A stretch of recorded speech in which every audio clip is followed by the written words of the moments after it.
परिवार के किसी सदस्य की मृत्यु के बाद 13 दिनों तक मछली या मांस क्यों नहीं खाना चाहिए, ये भगवत गीता में कहा गया है। इस वीडियो में नमस्ते दोस्तों, अगर आपको वीडियो पसंद आए तो प्लीज लाइक, कमेंट, सब्सक्राइब करें। हर धर्म में मृत्यु के बाद के जीवन का महत्व बहुत अधिक है। कोई भी मृत्यु दुखद होती है, लेकिन जब मृत्यु के बाद मृत शरीर के अंतिम संस्कार की बात आती है तो हम शास्त्रों और धार्मिक नियमों को विशेष महत्व देते हैं। हर धर्म के अपने नियम और कानून होते हैं, ठीक वैसे ही जैसे हिंदू धर्म यानी सनातन धर्म में भी मृत्यु के बाद के कई नियम और कानून हैं। हिंदू परिवारों में मृत्यु के बाद 13 दिनों तक मांसाहारी भोजन वर्जित है। हिंदू शास्त्रों में कहा गया है कि व्यक्ति को लगातार 13 दिनों तक किसी भी प्रकार के मांसाहारी भोजन से परहेज करना चाहिए। गरुड़ पुराण में आत्मा की जन्म से मृत्यु और उसके बाद की यात्रा के बारे में बहुत कुछ बताया गया है। इसमें उन सभी रहस्यों का खुलासा होता है जिन्हें जानने के लिए बहुत से लोग उत्सुक रहते हैं।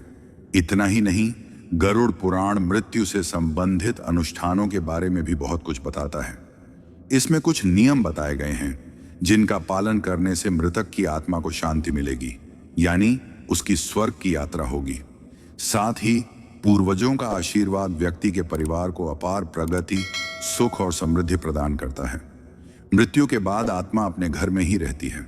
गरुड़ पारणा के अनुसार मृत्यु के बाद एक व्यक्ति शरीर की आत्मा 13 दिनों तक अपने ही घर में रहती है। इसीलिए मृत्यु के बाद इन 13 दिनों तक कई अनुष्ठान किए जाते हैं। प्रतिदिन मृतक की आत्मा को भोजन कराया जाता है। इसके बाद विशेष दिनों पर श्राद्ध और पिंडदान किए जाते हैं। वास्तव में मृत्यु के बाद यमदूत आत्मा को यमलोक तक ले जाते हैं, जहां उसके कर्मों का हिसाब किताब होता है और 24 घंटे बाद आत्मा अपने घर लौट जाती है। इसका कारण यह है कि मृतक का अपने परिवार से लगाव बना रहता है। यहां आत्मा रिश्तेदारों के बीच भटकती है और पुकारती रहती है, लेकिन परिवार के सदस्य उसे नहीं पहचानते। जब उसे आवाज सुनाई नहीं देती तो वह बेचैन हो जाता है। चूंकि उसके शरीर का भी अंतिम संस्कार हो चुका है, इसलिए वह अपने शरीर में प्रवेश भी नहीं कर सकता। लेकिन कई लोग सोचते हैं कि मांसाहारी भोजन खाना क्यों मना है।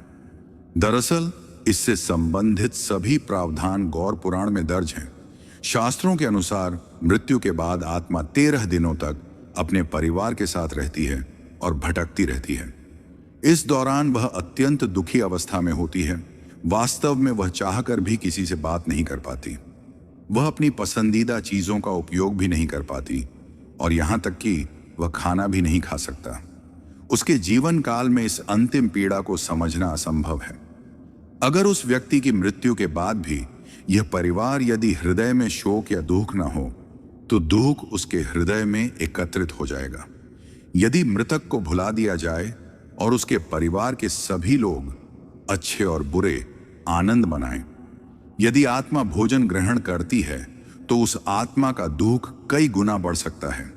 इसी कारण मृतक के परिवार वाले कुछ दिनों तक शाकाहारी भोजन से परहेज करते हैं और आनंद, हंसी मजाक और चुटकुलों से दूर रहते हैं। दरअसल यह उपाय आत्मा की शांति बनाए रखने के लिए अपनाया जाता है। 13 दिनों के बाद वे अपने प्रियजनों को छोड़कर चले जाएंगे। इन कुछ दिनों के दौरान व्यक्ति को एक साधु की तरह जीवन व्यतीत करना पड़ता है। इस प्रकार व्यक्ति इस संसार के सभी भ्रमों को त्याग कर परलोक में प्रवेश कर सकता है। मृत्यु के 13 दिनों के दौरान आत्मा परिवार के साथ रहती है। साथ ही उसमें प्रवेश करने वाली नकारात्मक ऊर्जा भी उसके साथ रहती है। होती है यदि इस समय कोई मांसाहारी भोजन खाया जाता है तो आसपास के लोगों की आत्माएं भी अधूरी इच्छाओं को पूरा करने के लिए घर में प्रवेश कर सकती हैं। यहां तक कि शराब और मांस का सेवन करने या यौन संबंध बनाने से भी मृतकों की आत्माएं प्रभावित हो सकती हैं। व्यक्ति अपनी अधूरी इच्छा को पूरा करने के लिए बेचैन हो जाता है। इसीलिए उन 13 दिनों के दौरान कई तरह के प्रतिबंधों का पालन करना पड़ता है। विशेष रूप से अपने शरीर और इंद्रियों पर नियंत्रण रखना आवश्यक है ताकि आत्मा उचित रूप से शरीर से विदा हो सके। अंत में पिंड अर्पित करने के बाद आत्मा यमलोक जाती है। इसके फल स्वरूप यह आत्मा को शक्ति प्रदान करता है और वह यमलोक की यात्रा करती है। इतना ही नहीं, पिंडदान के दौरान दिया गया भोजन आत्मा को 1 वर्ष तक शक्ति प्रदान करता है, इसलिए पिंडदान को अत्यंत महत्वपूर्ण माना जाता है। वहीं जिन लोगों के लिए पिंडदान नहीं किया जाता, उनके यमदूत 13वें दिन यमलोक जाते हैं, उसे घसीट कर ले जाना, जिसके कारण मृतक की आत्मा को बहुत कष्ट होता है। दूसरी ओर जो लोग अपने जीवन काल में बुरे कर्म करते हैं, उनकी आत्मा को कष्ट भोगना पड़ता है। जाता है इस समय आत्मा इतनी दुर्बल हो जाती है कि वह कहीं भी यात्रा नहीं कर सकती।